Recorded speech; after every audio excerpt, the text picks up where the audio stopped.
L'invitation au mariage était restée 3 jours sur le comptoir de ma cuisine avant que je me décide à l'ouvrir. Des bords dorés en relief, un papier sur cartonné de qualité et une photo d'eux, l'air heureux et amoureux. Christopher et Emily, bientôt mari et femme. Christopher qui était encore légalement mon mari. Emily, ma petite sœur, que j'avais pratiquement élevée après la mort de notre mère. Je m'appelle Laura, et voici l'histoire de comment j'ai vu mon monde s'écrouler lorsque les deux personnes en qui j'avais le plus confiance m'ont trahi, et comment j'ai attendu le moment idéal pour révéler la vérité qui allait briser leur façade parfaite. Tout a commencé il y a 14 mois. Christopher et moi étions mariés depuis 7 ans. Notre couple n'était pas parfait, mais solide, du moins le croyais-je. Nous avions construit une vie ensemble, une belle maison en banlieue, des carrières réussies et des projets pour fonder une famille.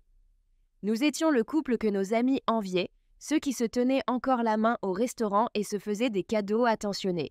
Notre histoire d'amour avait commencé à l'université, lors d'une rencontre fortuite à l'anniversaire d'un ami commun, qui s'était transformé en rendez-vous autour d'un café, puis en dîner, puis en une romance fulgurante qui avait fait remarquer à tout notre entourage notre alchimie indéniable.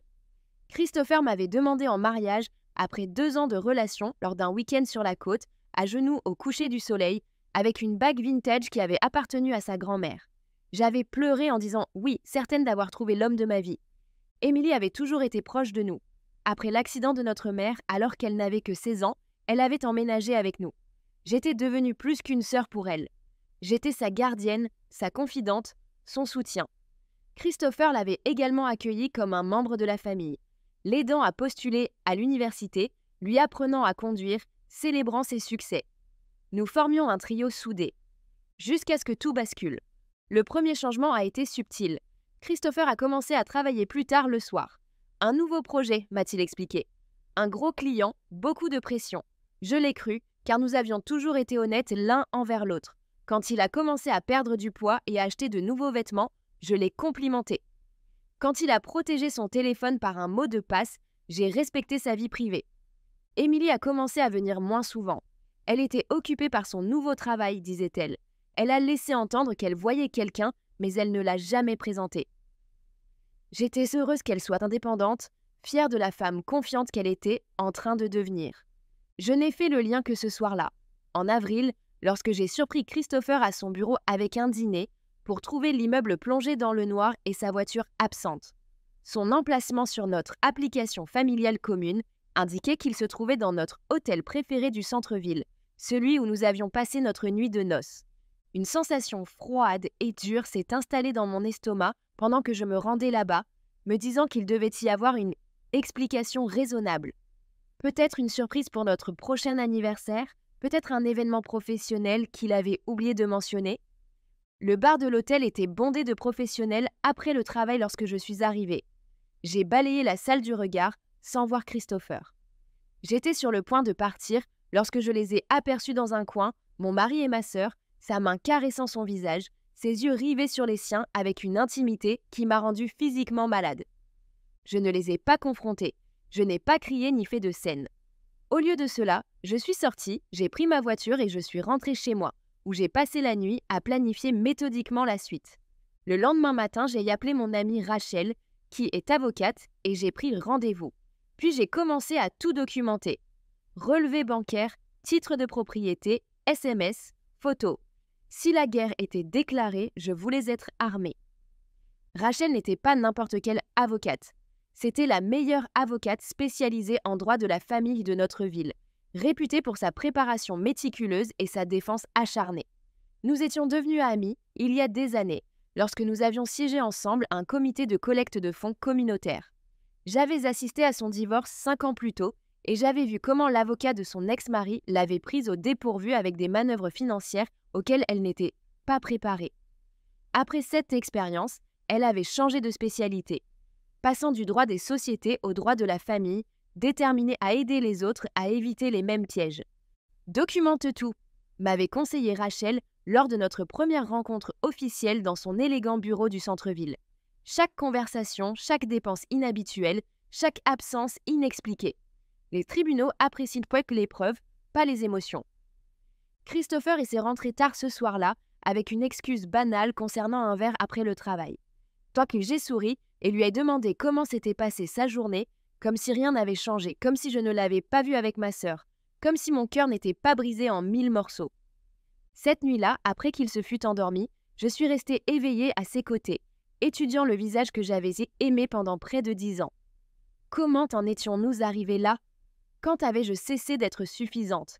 Quel langage secret s'était développé entre lui et Émilie qui m'excluait si complètement? « Tu mérites mieux que ça », m'a dit Rachel le lendemain matin autour d'un café, en faisant glisser un dossier de documents juridiques sur la table. Et nous allons faire en sorte que tu l'obtiennes. Pendant les 2 mois qui ont suivi, j'ai mené une double vie. En apparence, j'étais la même épouse attentionnée que j'avais toujours été. Mais en réalité, je rassemblais des preuves, assurais mon avenir financier et me détachais peu à peu de sa vie. J'ai découvert des comptes offshore qu'il avait ouverts quelques mois plus tôt. Des relevés de cartes de crédit indiquant des dîners et des chambres d'hôtel alors qu'il prétendait être en déplacement professionnel. Des SMS récupérés sur notre espace de stockage cloud commun qu'il révélait une tromperie calculée remontant à près de 18 mois. « Cela ne s'est pas fait du jour au lendemain », a déclaré Rachel d'un ton grave alors que nous examinions les preuves. C'était planifié, méthodique. Chaque découverte révélait davantage l'ampleur de leur trahison. Ils n'étaient pas simplement laissés entraîner dans une liaison, ils avaient construit une réalité parallèle élaborée tout en conservant leur rôle dans ma vie. Leur mise en scène était si convaincante que je remettais en question mes propres souvenirs, me demandant si je n'avais pas manqué des signes évidents. Émilie m'appelait régulièrement, toujours avec des excuses pour ne pas venir me voir. Chaque conversation était comme un coup de poignard dans le dos, car j'écoutais ses mensonges tout en sachant exactement où elle était et avec qui elle était. « Tu me manques », disait-elle, et je ravalais le rire amer qui menaçait de m'échapper. « Tu me manques aussi », répondais-je, me demandant comment elle avait pu me trahir à ce point.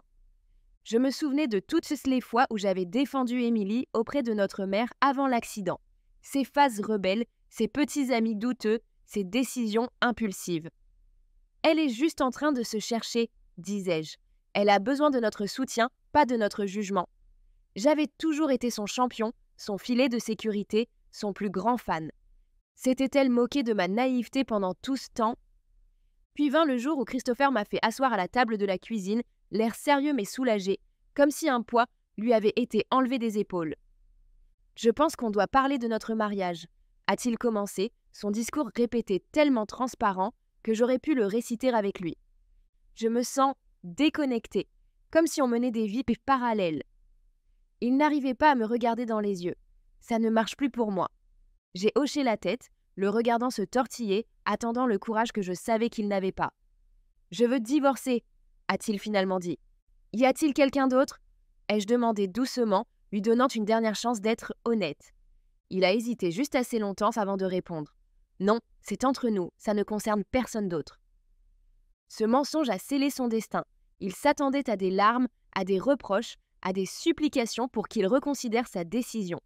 Au lieu de cela, j'acquiesçai calmement et répondis « Si c'est ce que tu veux, je ne m'y opposerai pas. » La confusion sur son visage était presque comique. Ce n'était pas ainsi que le scénario était censé se dérouler. J'étais censée me battre pour notre mariage, lui donner la satisfaction de savoir que je l'aimais toujours, malgré sa décision de partir, afin d'apaiser sa culpabilité. « C'est tout », demanda-t-il, clairement déconcerté par mon acceptation calme.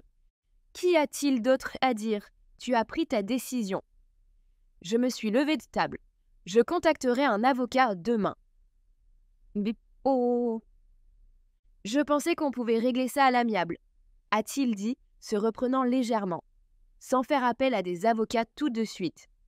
Je l'ai regardé alors, vraiment regardé, et je n'ai pas vu l'homme que j'avais aimé, mais un étranger qui portait son visage. Je pense qu'on est bien au-delà de l'amiable, tu ne crois pas? La procédure de divorce a commencé. Christopher semblait surpris par mon efficacité, par la rapidité avec laquelle j'avais accepté ces conditions, par mon apparente absence de réaction émotionnelle. Il ne savait pas que j'avais déjà obtenu des copies de nos documents financiers. Il ne savait pas que j'avais déjà transféré l'héritage de mes grands-parents, qui avait servi à payer notre maison, sur un compte séparé que mon avocate m'avait aidé à ouvrir. Il commence à s'inquiéter, a observé Rachel lors d'une de nos réunions, alors que nous examinions sa dernière contre-offre. Il sait que quelque chose cloche, mais il ne sait pas quoi. Laisse-le se poser des questions, ai-je répondu. Tout au long de cette période, Émilie a gardé ses distances, m'envoyant de temps en temps des SMS compatissants au sujet du divorce. Je suis vraiment désolée que tu traverses cette épreuve. M'écrivait-elle. Christopher n'a jamais été assez bien pour toi de toute façon. Son audace m'a presque fait rire. 3 mois après le départ de Christopher, Émilie m'a appelé pour m'annoncer une nouvelle qu'elle ne pouvait plus cacher. « Laura, j'ai quelque chose à te dire », m'a-t-elle dit d'une voix tremblante, que je reconnais aujourd'hui comme étant non pas de la nervosité, mais une excitation mal dissimulée. Je vois quelqu'un, ça devient sérieux. J'ai laissé le silence s'installer entre nous, me demandant si elle allait vraiment prononcer son nom. C'est Christopher, admit-elle finalement. C'est arrivé comme ça, on ne voulait pas te faire de mal. Je fermai les yeux, absorbant sa performance. Depuis combien de temps ? Demandai-je simplement. Quoi ? Depuis combien de temps vois-tu mon mari, Émilie ? Ce n'est pas comme ça, protesta-t-elle. Ça a commencé après votre séparation. Oh, encore un mensonge. J'avais des preuves de leur liaison depuis plus d'1 an. Des reçus d'hôtel, des photos prises par un détective privé, des SMS récupérés sur notre sauvegarde cloud. J'espère que tu comprendras un jour, a-t-elle poursuivi lorsque je n'ai pas répondu. Nous n'avons pas choisi ça. Mais ils avaient choisi. Chaque rendez-vous secret, chaque mensonge, chaque trahison était un choix. Es-tu heureuse ? Ai-je demandé à la place. Oui, murmura-t-elle. Je n'ai jamais ressenti ça pour quelqu'un d'autre. Alors je suis heureuse pour toi, mentis-je, répondant à son mensonge par le mien. Lorsque je racontai cette conversation à Rachel, elle secoua la tête, incrédule. Quel culot, au moins maintenant tout est clair. Oh, pas tout à fait, répondis-je en pensant au test de fertilité que Christopher avait insisté pour que nous gardions secret, soi-disant pour préserver sa fierté. Le divorce fut prononcé 4 mois plus tard. Christopher obtint sa liberté et je reçus la maison, une généreuse pension alimentaire et, surtout, je conservais mes preuves. Rachel avait brillamment négocié, tirant parti du désir de Christopher d'en finir rapidement et de sa peur d'être humilié en public.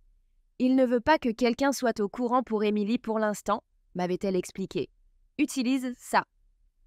Puis vint l'invitation. Leur mariage était prévu pour le 15 juin au Bellamy Estate, le même endroit où Christopher et moi nous étions mariés 7 ans plus tôt. Le même endroit où Émilie avait été ma demoiselle d'honneur. L'invitation demandait l'honneur de ma présence. Comme si assister au mariage de ma sœur avec mon ex-mari était un privilège plutôt qu'une insulte ultime. J'ai répondu oui. Pendant les 3 mois qui ont suivi, je me suis préparée.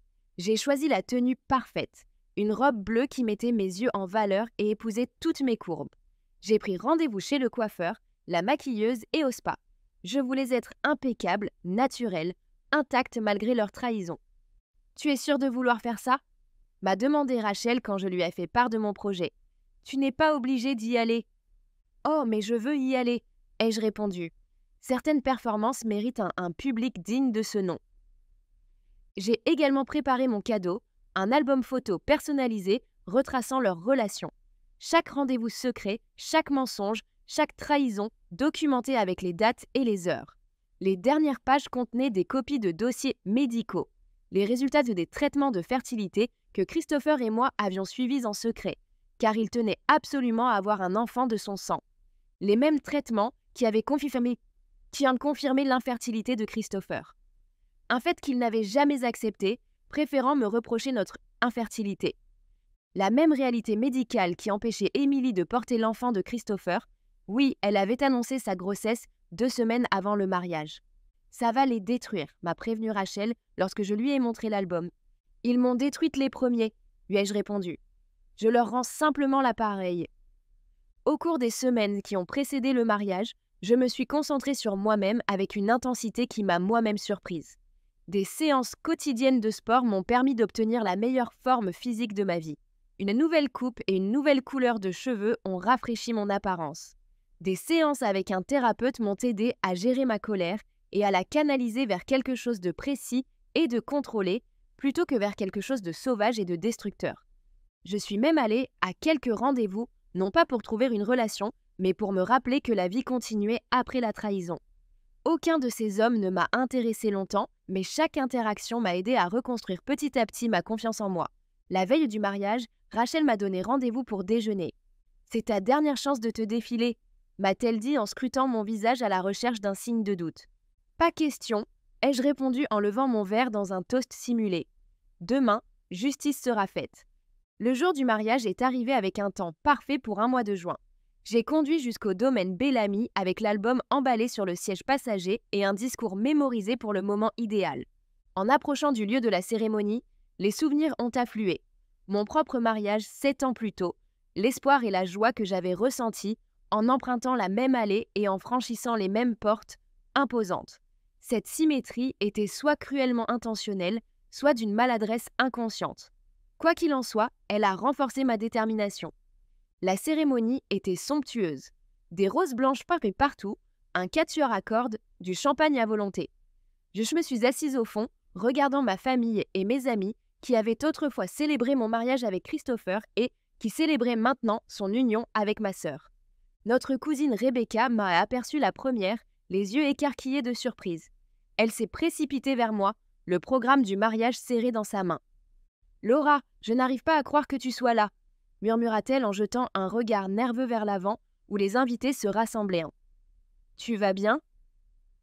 Je ne me suis jamais sentie aussi bien, lui assurai-je avec un sourire qui la fit reculer d'un pas. Émilie était magnifique dans sa robe, son petit ventre rond à peine visible. Christopher rayonnait de fierté tandis qu'elle remontait l'allée au bras de notre père. Je me demandais si notre père connaissait la vérité ou s'il avait cru à leur version édulcorée des événements. L'ironie de la situation ne m'échappait pas. L'homme qui m'avait fait la leçon sur l'engagement lorsque Christopher et moi avions traversé une période difficile au cours de notre 3e année de mariage était maintenant en train de donner fièrement sa fille cadette au même homme. J'aurais bien aimé entendre l'histoire qu'ils avaient dû lui raconter. Le pasteur demanda si quelqu'un avait une objection à cette union. Je restai silencieuse, souriant légèrement.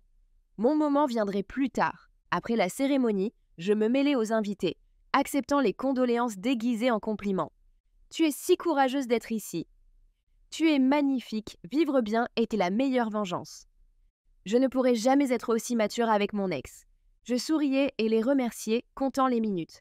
Mon père m'a trouvée près du bar, l'expression de son visage reflétant un mélange complexe de culpabilité et d'inquiétude. « Je ne savais pas si tu viendrais », m'a-t-il dit en acceptant un verre de scotch que lui tendait le barman. « Et rater le mariage de ma seule sœur, quel genre de personne serais-je ?» Mon sarcasme était subtil mais indéniable. Il s'est agité, mal à l'aise. « Laura, je sais que c'est difficile. » « Vraiment ?» l'interrompis-je en gardant un ton aimable. « Tu sais exactement à quel point c'est difficile, papy. » « Papa, ou tu as simplement accepté leur version sans poser de questions. » Avant qu'il n'ait pu répondre, le coordinateur du mariage annonça que le dîner était servi. Je m'excusai pour aller chercher ma table, qui était ostensiblement éloignée du groupe des mariés, près des portes de la cuisine. La réception se déroula selon la tradition. Première danse, découpe du gâteau, toast des mariés. Le meilleur ami de Christopher prononça un discours sur les nouveaux départs et les histoires d'amour prédestinées, en évitant soigneusement de mentionner mon nom ou mon précédent mariage. Puis le DJ annonça « Et maintenant, la sœur de la mariée aimerait dire quelques mots. » Des murmures surpris ont parcouru l'assemblée. Je ne figurais pas sur le programme. Les yeux d'Émilie se sont écarquillés lorsque je me suis approchée du micro, une coupe de champagne à la main. Pour ceux qui ne me connaissent pas, je suis Laura, la sœur aînée d'Émilie. J'ai souri chaleureusement aux invités et l'ex-femme de Christopher. Oh, un silence gêné s'est installé dans la salle. Je voudrais profiter de cette occasion pour partager quelques réflexions sur l'amour, la famille et l'honnêteté. Ma voix était ferme, même agréable. Émilie et moi avons toujours été proches. Après l'accident de notre mère, je suis devenue sa tutrice. Je l'ai aidée à terminer ses études secondaires, je l'ai soutenue pendant ses études universitaires et je l'ai accueillie dans ma maison et dans ma vie sans réserve. Je me tournai vers la table d'honneur où ils étaient assis, figés. Christopher et moi avons partagé 7 ans de mariage.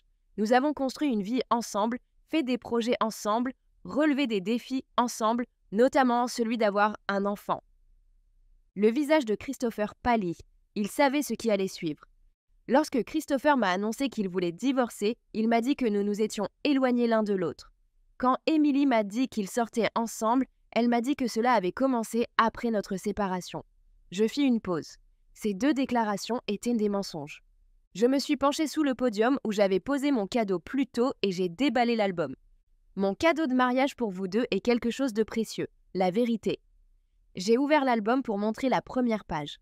Voici une photo de vous deux à l'hôtel Westlake il y a 14 mois, 5 mois avant que tu ne me demandes le divorce, Christopher. Je tournais une autre page. Voici le reçu du bracelet que tu lui as acheté pour Noël en me disant que tu travaillais tard. Une autre page. Et voici les SMS que vous vous êtes envoyés pendant que nous étions tous chez moi pour le dîner de Thanksgiving. Les invités étaient désormais silencieux, témoins de l'exécution publique d'une façade. Mais la vérité la plus intéressante est celle-ci. Je passais à la dernière partie. Christopher, tu te souviens de tous ces tests de fertilité que nous avons passés, ceux qui ont prouvé de manière concluante que tu es stérile en raison d'une maladie dont tu souffres depuis ta naissance? Emily porta instinctivement la main sur son ventre, le visage livide. Alors Emily, félicitations pour ton bébé miracle. Je suis juste curieuse. Le vrai père est-il au courant? Est-ce que ton collègue Brian avec qui tu sortais avant Christopher? Ou peut-être ton entraîneur personnel Jason? Christopher se tourna vers Emily, le visage transformé par la confusion et la rage. De quoi parle-t-elle? Emily balbutia. Elle ment, elle est juste jalouse. Je posai l'album sur leur table. Chaque document est daté et vérifié. Les dossiers médicaux proviennent de ton médecin, Christopher. Celui à qui tu m'as interdit de parler directement. Je levai mon verre vers le couple stupéfait. À un nouveau départ fondé sur la vérité plutôt que sur le mensonge. Puissiez-vous tous deux obtenir exactement ce que vous méritez. Le chaos qui éclata lorsque je sortis était magnifique. Christopher criait après Emily. Emily pleurait et essayait de s'expliquer. Les invités chuchotaient et regardaient. La fin parfaite pour leur journée parfaite. Je suis rentrée chez moi, dans la maison qui m'appartenait désormais entièrement. J'ai enlevé mes talons et je me suis servi un verre de vin. Mon téléphone explosait de messages et d'appels manqués. Des amis communs, des membres de ma famille. Christopher, Emily. Je les ai tous ignorés et j'ai ouvert mon ordinateur portable pour finaliser mes plans pour un mois de vacances en Europe. Le règlement du divorce était généreux et me libérer de cette trahison me semblait être une chose qui méritait d'être célébrée. Rachel m'a appelé vers minuit, ayant appris le drame du mariage par des connaissances communes. « Tu l'as vraiment fait », m'a-t-elle dit, avec un mélange d'admiration et d'inquiétude dans la voix. « Comment te sens-tu » J'ai réfléchi sérieusement à la question. « Plus légère », ai-je finalement répondu, comme si j'avais déposé un poids que je portais depuis trop longtemps. « Ça en valait la peine » m'a-t-elle demandé après un moment. « Chaque seconde », ai-je répondu sans hésiter. 2 jours plus tard, je montais dans un avion pour Paris, première étape de mon voyage en Europe. Alors que l'avion décollait, j'ai ressenti un sentiment de closure auquel je ne m'attendais pas. La vengeance avait été satisfaisante, certes, mais ce qui m'a encore plus satisfaite, c'était de savoir que j'avais repris le contrôle de mon histoire. Je n'étais plus la femme trompée, ni la sœur abandonnée, j'étais Laura qui avançait selon ses propres conditions. Il m'a fallu plusieurs semaines pour connaître toutes les conséquences de mon geste. La réception de mariage s'était terminée brusquement après mon discours. Christopher avait exigé un test de paternité. Emily avait avoué avoir commis une erreur unique, avec son ex-petite amie juste avant qu'elle et Christopher ne deviennent officiels. Leur lune de miel avait été annulée. Christopher avait quitté l'appartement d'Emily et demandé l'annulation du mariage. Mon père avait coupé tout contact avec Emily après avoir appris l'étendue de sa tromperie, non seulement sa trahison à mon égard, mais aussi la manière dont elle l'avait manipulée en lui mentant sur l'évolution de sa relation avec Christopher. Rachel me tenait au courant par SMS. « C a quitté l'appartement de hier. Ton père demande tes coordonnées. Je te les donne. L'histoire de change tous les jours. Maintenant, elle prétend que C l'a manipulée. » Je répondais à Rachel, mais j'ignorais toutes les autres tentatives de communication.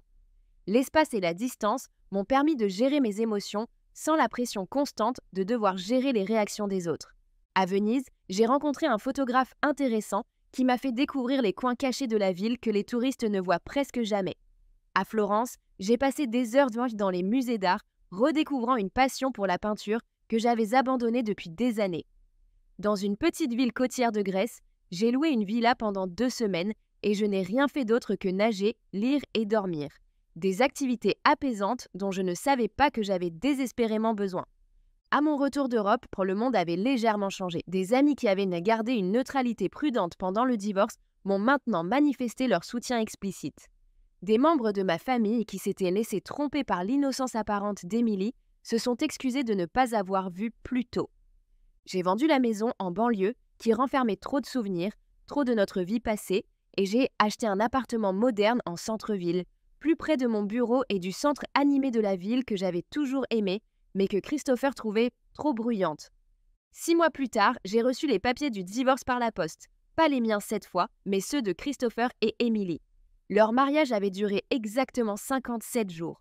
Par une fraîche soirée d'automne, j'ai retrouvé Rachel pour dîner et prendre des nouvelles. Elle venait de gagner une affaire importante et fêter cela avec du bon vin et en excellente compagnie. « Tu es au courant ?» m'a-t-elle demandé en remplissant nos verres. Christopher a déménagé à Seattle le mois dernier. Il repart à zéro. J'ai acquiescé. La nouvelle ne m'a pas affectée autant que je l'aurais imaginé un an auparavant. Et Émilie? L'expression de Rachel s'adoucit légèrement. Elle ne va pas très bien. Elle est retournée vivre chez ton père temporairement. La grossesse avance, mais... Elle hésita. Mais quoi? Le test de paternité a confirmé ce que tu savais déjà. Ce n'est pas le bébé de Christopher. Je pris une gorgée de vin, laissant l'information faire son chemin. De qui est-il? Brian, un collègue de son bureau apparemment. Il est marié, a déjà 3 enfants et ne veut pas en entendre parler. J'ai ressenti quelque chose. Pas vraiment de la compassion, mais plutôt une prise de conscience de la situation complexe dans laquelle Émilie s'était mise. La sœur qui dépendait autrefois de moi pour tout devait désormais assumer seule les conséquences de ses choix. J'ai appris par des amis communs que Christopher avait déménagé à l'autre bout du pays pour prendre un nouveau départ. Émilie avait tenté de me contacter à plusieurs reprises, me suppliant de lui pardonner, affirmant qu'elle avait été manipulée par Christopher et qu'elle n'avait jamais voulu me faire de mal. Je ne lui ai jamais répondu. Son bébé est né en janvier, un petit garçon en bonne santé qui ne ressemblait ni à Christopher ni à Émilie. Elle l'a appelé comme notre père, espérant peut-être une réconciliation qui n'est jamais venue. Quant à moi, cette trahison m'a changée. Je suis devenue plus prudente, plus autonome, plus attentive aux signes que j'avais manqués auparavant. Mais cela m'a aussi libérée d'un mariage fondé sur des mensonges et d'une relation avec une sœur qui ne s'était jamais vraiment souciée de mon bonheur. 1 an après le mariage, j'ai reçu une lettre de Christopher. Il s'excusait pour sa trahison, pour ses mensonges, pour le mal qu'il m'avait fait. Il écrivait que me perdre avait été la plus grande erreur de sa vie, qu'il n'avait jamais retrouvé la même connexion avec quelqu'un d'autre, qu'il comprenait maintenant ce qu'il avait gâché. J'ai lu la lettre 2 fois, puis je l'ai rangée avec les preuves que j'avais recueillies. Une autre sorte de trophée, mais qui ne m'apportait aucune satisfaction. Le jour de l'anniversaire de mon mariage, qui aurait été notre 9e année ensemble, j'ai retrouvé Rachel pour notre dîner désormais traditionnel. J'ai pensé créer ma propre société de conseil, lui ai-je dit alors que nous dégustions le dessert. Je mettrai à profit mon expérience en marketing pour aider les petites entreprises. Oh, ça te va très bien, a-t-elle répondu. Tu as toujours su voir les choses dans leur globalité et relier des points que les autres ne voient pas. En parlant de relier les points, ai-je ajouté, j'ai croisé le frère de Christopher la semaine dernière. Rachel a haussé un sourcil. Comment ça s'est passé? Étonnamment normal. Il m'a demandé comment j'allais et m'a dit que Christopher s'était fiancé. Ça a été rapide, a fait remarquer Rachel. Ça t'importe? J'ai réfléchi honnêtement à la question. Non, ai-je finalement répondu. Ce chapitre est complètement clos pour moi. Certaines personnes me demandent si je regrette mon comportement lors du mariage. Si je pouvais revenir en arrière, aurais-je choisi une forme de vengeance moins publique? Serais-je simplement partie et les aurais-je laissés vivre dans leur bulle de mensonges? La réponse est toujours non. La véritable guérison ne vient pas du silence. Elle ne vient pas du fait de jouer les victimes ou les martyrs. Elle vient du fait de rester fidèle à soi-même, de refuser de participer au récit que les autres font de votre vie.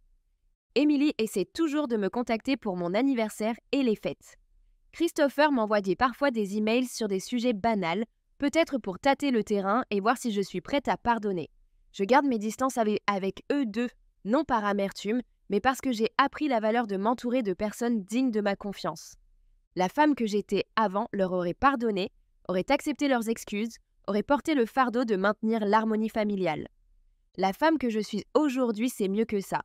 3 ans après ce jour fatidique, ma vie a complètement changé. Mon entreprise de conseil s'est développée dans 3 villes, j'ai publié un livre sur les stratégies marketing pour les entrepreneurs et j'ai trouvé le bonheur dans des relations, tant amoureuses qu'amicales, fondées sur des liens authentiques. J'ai même prudemment renoué avec mon père, qui a passé des mois à prouver qu'il comprenait la profondeur de sa complicité involontaire dans la tromperie d'Émilie. Il me rend visite tous les quelques mois, en prenant soin de ne jamais mentionner Émilie ou son fils, respectant les limites que j'ai établies. Rachel reste ma meilleure amie. Elle a quitté son cabinet d'avocat pour devenir mon associée, apportant son expertise juridique à notre entreprise en pleine croissance. Nous formons une bonne équipe. Dit-elle souvent, nous sommes plus fortes pour avoir traversé des tempêtes. Le chemin vers la reconstruction de sa vie après une trahison ne consiste pas à oublier ce qui s'est passé ou à prétendre que cela n'a pas fait mal. Il s'agit d'utiliser cette douleur comme carburant pour créer quelque chose de mieux, de plus fort, qui vous appartient entièrement. J'ai perdu un mari et une sœur le jour de leur mariage, mais je me suis retrouvée après coup. Et cela, plus que toute vengeance, a été ma plus grande victoire. Parfois, dans les moments calmes, je réfléchis à la façon dont les choses auraient pu se dérouler si je les avais confrontés immédiatement dans ce bar d'hôtel, ou si j'avais accepté leur relation avec une dignité tranquille. Aurais-je trouvé cette force, cette clarté, cet objectif? J'en doute. Certaines leçons ne s'apprennent que dans le feu de l'action. Je ne gaspille plus mon énergie à détester Christopher ou Émilie. Ce sont des personnages de mon passé, pas des forces de mon présent. La vengeance a rempli son rôle. Elle a non seulement révélé leurs mensonges, mais elle m'a aussi libérée de toute obligation de les protéger des conséquences de leurs propres choix. En fin de compte, la réponse la plus puissante à la trahison n'est pas une colère sans fin ou un pardon immédiat. C'est la construction délibérée d'une vie si pleine et si authentique que lorsque vous jetez un coup d'œil en arrière, vous ne ressentez que de la gratitude pour le chemin douloureux qui vous a mené là où vous êtes aujourd'hui. C'est mon histoire, non pas un récit de victimisation, mais celui d'une reconquête. Ce n'est pas une histoire qui se termine dans l'amertume, mais celle d'un nouveau départ courageux. Le fils d'Émilie a 3 ans maintenant. J'ai vu des photos, mais nous ne nous sommes jamais rencontrés. Je me demande parfois ce que je lui dirais si nos chemins se croisaient un jour, à cet enfant innocent né d'une tromperie. Peut-être simplement que les familles sont compliquées, que les adultes font des erreurs et que son histoire, comme la mienne, n'appartient qu'à lui seul. Quant à Christopher, j'ai entendu dire qu'il était retourné dans l'Est l'année dernière. Ses fiançailles n'ont pas duré. Certains schémas se répètent jusqu'à ce que la leçon soit apprise. Et moi, j'écris ces lignes depuis mon appartement en centre-ville, bercé par les bruits animés de la ville et face à une toile vierge posée sur mon chevalet. Je fréquente un homme depuis plusieurs mois, un photographe gentil et honnête, qui a lui aussi un passé compliqué, mais qui fait preuve d'une franchise rafraîchissante à ce sujet. Pas de secret, m'a-t-il dit lors de notre 3e rendez-vous. C'est trop épuisant à entretenir. Je ne pourrais être plus d'accord.